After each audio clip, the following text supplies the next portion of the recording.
Facts and data are good to have, but they don't make you the person you are.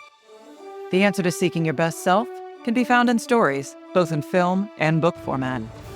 Fictional Influence breaks down the stories that make us and shines a light on how they inform our society and our morality.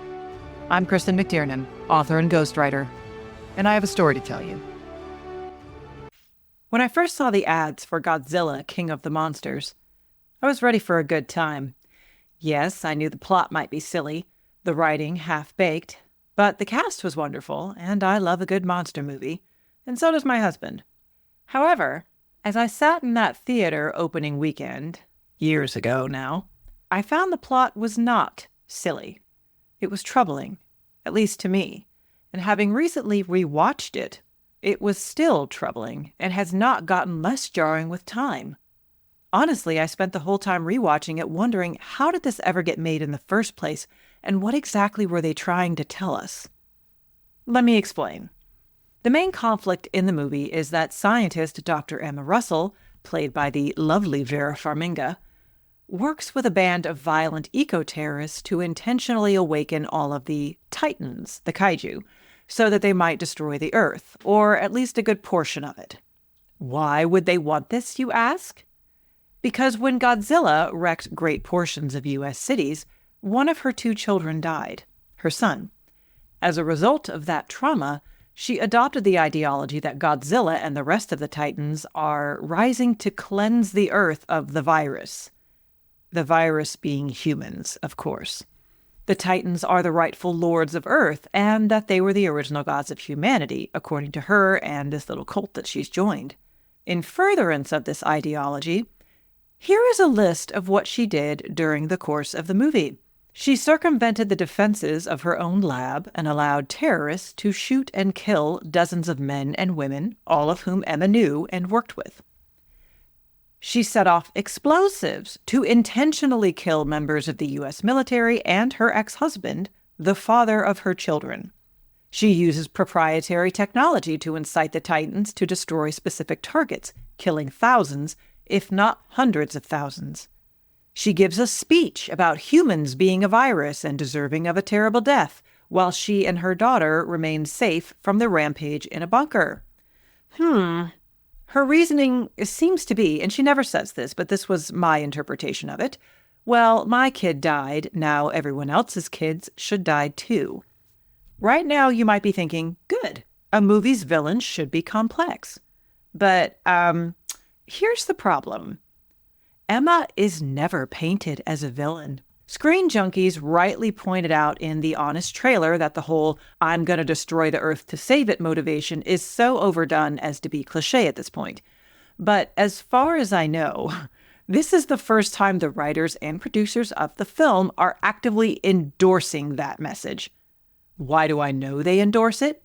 For 3 specific reasons.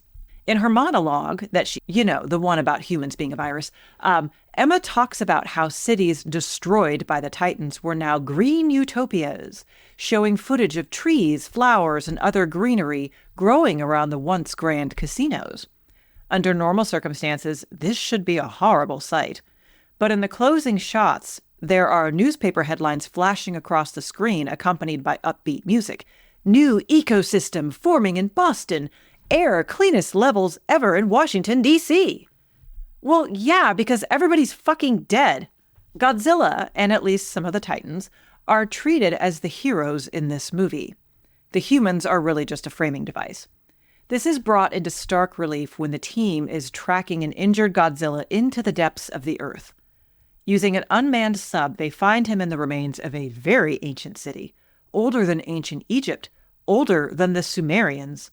So what do they do when they find this treasure, this great trove of knowledge of our species? They blow it up with a nuke, because Godzilla needed a hit of radiation to bring him back to full power.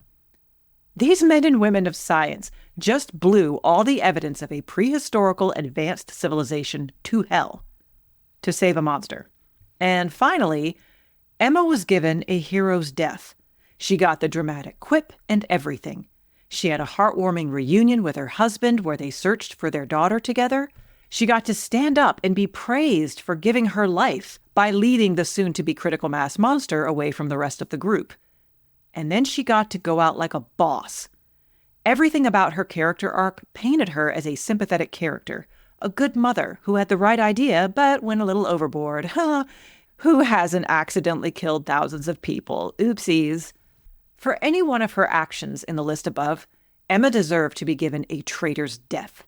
She did not deserve a hug from the man she tried to kill, forgiveness from the daughter she deceived and brainwashed for most of her life, or the opportunity to bring about the new cleansed world she imagined. The hundreds of thousands of deaths she is personally responsible for are never brought up. Some of the most influential people in our culture are getting to a weird place. Some broadcast to the world that they refuse to have children because of climate change, despite the fact that their country has below replacement birth rates. And some people shoot up the city of Dayton because, quote, humanity is a disease. Google it, but not on your work computer. We know internet enclaves like 4chan have a strong nihilistic streak. But are we really in a place where these ideas will be present in our blockbusters? I sincerely hope not. I hope this was a one-off, even a mistake. I hope those BS headlines at the end of the movie were a setup for Godzilla vs. Kong, a sequel that will return us to the vision of heroic humans fighting monsters to save the people they love. I hope it makes monster movies fun again.